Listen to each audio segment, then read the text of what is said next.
Hi friends, రైతన్న ఛానల్కు స్వాగతం. 2 లక్షల రైతు రుణమాఫీ ఈ తేదీగా జరగాల్సిందని సీఎం రేవంత్ రెడ్డి ఆదేశించడం జరిగింది. ఇప్పటివరకు మన ఛానల్ని ఫస్ట్ టైం చూసి ఉంటే సబ్స్క్రైబ్ చేయండి, లైక్ చేయండి, షేర్ చేయండి, కామెంట్ చేయండి. రైతు రుణమాఫీ సంబంధించిన విధి విధానాలు రూపొందించాలని తెలంగాణ సీఎం రేవంత్ రెడ్డి గారు అధికారులతో సూచించారు. పంట రుణమాఫీ ఇతర అంశాలపై సోమవారం వ్యవసాయ శాఖ అధికారులు సీఎం సమీక్ష నిర్వహించారు. ఈ సమీక్షలో ఉప ముఖ్యమంత్రి బట్టి విక్రమార్క, మంత్రులు తుమ్మల నాగేశ్వరరావు, ముఖ్యమంత్రి సలహాదారు వేం నరేందర్ రెడ్డి, ప్రభుత్వ ప్రధాన కార్యదర్శి శాంతి కుమారి, సంబంధిత శాఖ అధికారులు పాల్గొన్నారు.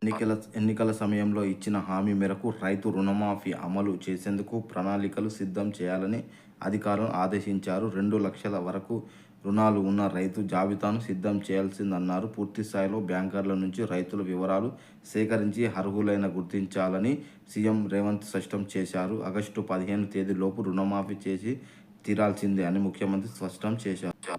కట్ ఆఫ్ డేట్ విషయంలో సమస్యలు తలెత్తకుండా జాగ్రత్త తీసుకోవాలని సీఎం అధికారులకు స్పష్టం చేశారు. కేవలం బ్యాంకర్ల నుంచే కాకుండా సిఏసిఎస్ నుంచి పంట రుణాలు తీసుకున్న రైతు వివరాలు అందుబాటులో ఉండేలా చూడాల్సన్నారు. 2 లక్షల రుణమాఫీ చేసేందుకు పూర్తిస్థాయి వివరాలతో పాటు అవసరమైన అంచనా వ్యయాన్ని రూపొందించాలని సీఎం సూచించారు. రుణమాఫీకి సంబంధించిన విధి విధానాలు రూపొందించి స్పష్టమైన ప్రణాళికతో ముందుకు రావాలని సీఎం అధికారులకు ఆదేశించారు.